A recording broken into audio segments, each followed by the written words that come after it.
Welcome to the Catholic Sobriety Podcast, the go-to resource for women seeking to have a deeper understanding of the role alcohol plays in their lives. Women who are looking to drink less or not at all for any reason. I am your host, Christy Walker. I'm a wife, mom, and a joy-filled Catholic, and I am the Catholic Sobriety Coach, and I am so glad you're here. When I have a discovery call or an informational call with someone who's interested in coaching with me or just wants to know a little bit more about coaching and whether or not it's the right fit for them, I always make sure to include this tidbit of information.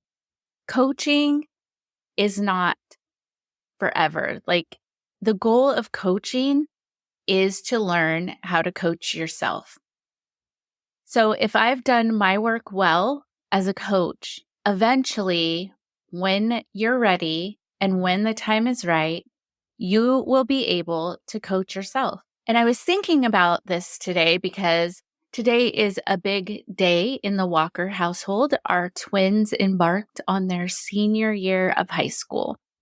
It started with senior sunrise, and their senior year will end with a senior sunset. So, of course, this mom was getting a little bit, nostalgic. I always get a little bit kind of sad when school starts. I don't think I'm sad that they're in school. I think it's just pretty soon, like, our busy house is empty. And yes, in some respects, that's great. But in other respects, it just leaves me feeling a little bit empty. So the first day or two of school are always a little bit reflective, if you will, for me. But I still have my youngest home. He will start next week, but he is going to be going into middle school. So that's a whole nother thing. Anyway, the reason why I'm talking about this is because as I was reflecting back on all of the things that we have done and the things that I miss about them being little, I started thinking back to when they were learning how to ride their bikes. And we had gotten them these little Cars bikes. The Cars movie was very popular with them. And we had gotten them these little Cars bikes. They had training wheels on them. They had these cute little, I don't know, they weren't baskets, but they were little things that they could put items in as they were riding around on their little bikes. And sometimes they would put worms in them and take them for rides. It was really cute. So anyway, they had those bikes for quite a while, and then they outgrew them. And we got them some bigger bikes, and those had training wheels too. But this bigger bike was harder to ride with the training wheels. And the boys were really at the point where they wanted to ride without training wheels. A lot of their friends were starting to take the training wheels off their bikes, and they were starting to kind of want that too and be ready for it. And I wasn't quite ready for it, but so what we did was we started with their smaller bikes and took the training wheels off those bikes. And so they were having trouble. I mean, thankfully right now we live on a house that's our driveway's a hill, our road is a hill. But back then we lived on a street where our driveway was super flat and it was really long. So they had quite a ways that they could just kind of ride back and forth on the driveway. They could ride. We lived in a cul-de-sac that wasn't very busy, so they could kind of ride around there and on the sidewalk. And so one day my husband wasn't home. He was at work, but the boys were we want to learn how to ride without training wheels. I was okay. So I took the training wheels off their bikes, and, those visions of a mom or a dad, running alongside of the bike while their child is pedaling. I was trying to do that, but these bikes were so little and they kept hitting my shins. I was so my legs were so bruised up by the time we were done with it. And so I was trying, there were two of them. So one would kind of start and make attempts to be riding, while I was trying to stabilize the other one so that he could be trying to learn. And then finally, I was doing this and I hit my leg again. I'm like, I'm sorry, honey. Maybe we should wait until dad gets home. And he's like, no, mom, just let go. Just let go. I'm going to get emotional. Anyway, and he said, I think I can do it. You can just let go. And when I let go, he just took off and he was riding around. He was free. I mean, there was some wobbling, there were a few falls, but he just was riding and smiling and feeling so good because he was now able to help himself know how to balance. He was able to help himself navigate how to steer and all of those things that we do when we're riding a bike. And the thing with twins a lot of time, or at least my twins, is once one does it, the other one will soon follow. And so with the other one, I was like, do you want mommy to hold your bike for you? And I think after seeing all the trial and error that I had with his brother, he was like, no, I think I've got it. So I just stabilized it. Once he was on and ready, I let go and he went too. And they were just so free and they were having so much fun. They were just riding around. I took video of it and I sent it to my husband. He was like, they learned to ride their bikes without me there, because I think he probably had those same visions of like holding the bike and running alongside. But man, they were ready. I wasn't ready, but then I was, because I saw them going and I saw them just succeeding and like feeling such a sense of accomplishment. It was such a beautiful moment. And then with my younger son, he was really scared about it, about riding without training wheels. And so we tried a few different things. But what worked for him is that we went to a school and they had at the playground area, they had some soft padding. And so he felt more comfortable trying to learn to ride his bike without training wheels on that soft padding, because he knew if he fell, it wouldn't hurt as much as if he fell on the sidewalk and stuff. So he needed different things, right, to learn how to ride. And my husband actually did kind of run alongside of him and do the let go thing while he was learning. So as I was thinking back to these sweet moments, I started thinking about how training wheels, how coaching can kind of be like training wheels when you're learning how to ride a bike. Like for me, as your coach, I'm here to support you.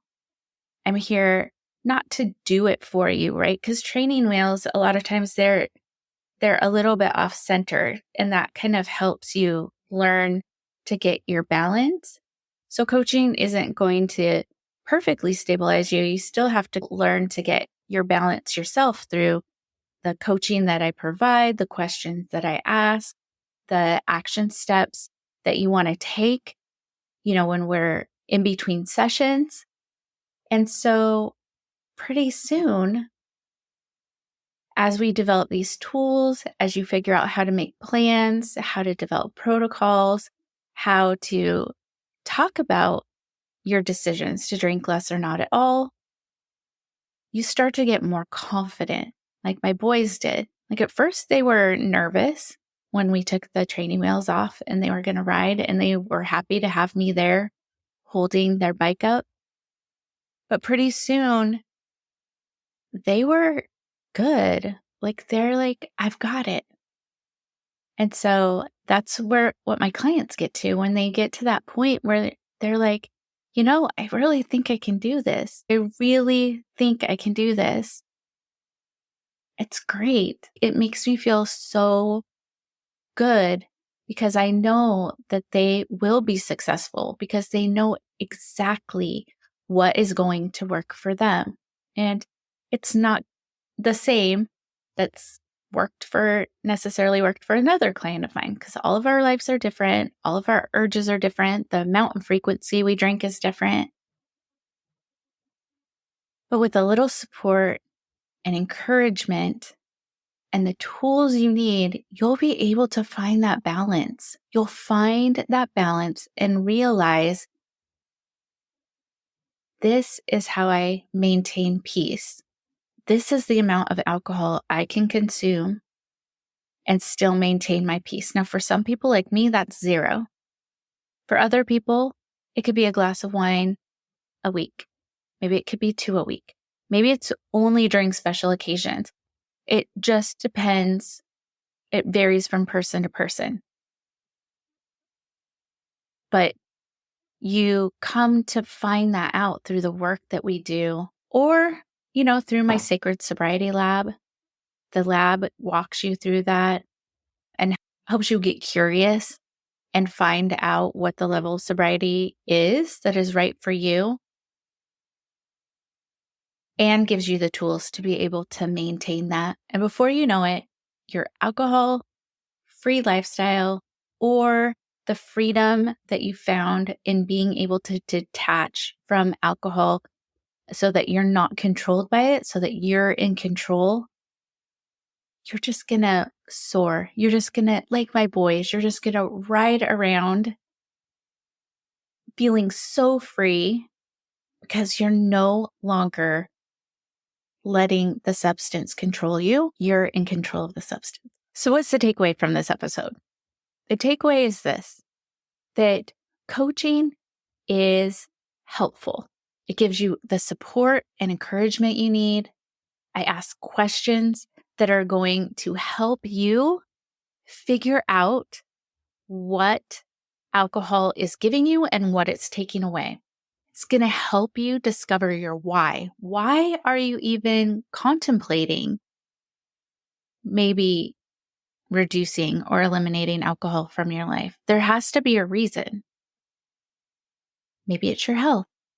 But if it's your health, then why? Why is it your health?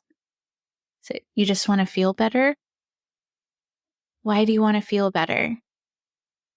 You want to feel better so that you can, do stuff with your family, so that you can be here for them and for yourself. Just keep asking yourself those whys until you get to the one that gives you the determination, that gives you exactly the fuel you need to make those changes and stick with them.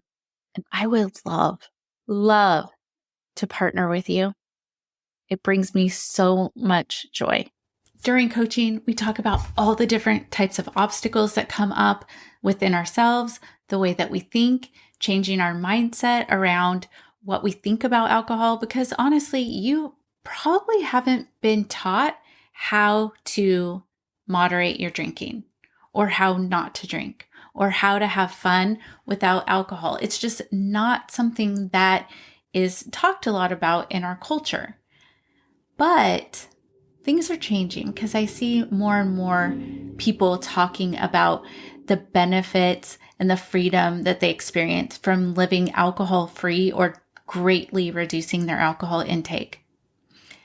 But in the meantime, you're going to want to learn how to talk to your friends and family about your decisions, how to handle it or manage your mind around it if they're not supportive, or if you do run up against people that aren't supportive of you.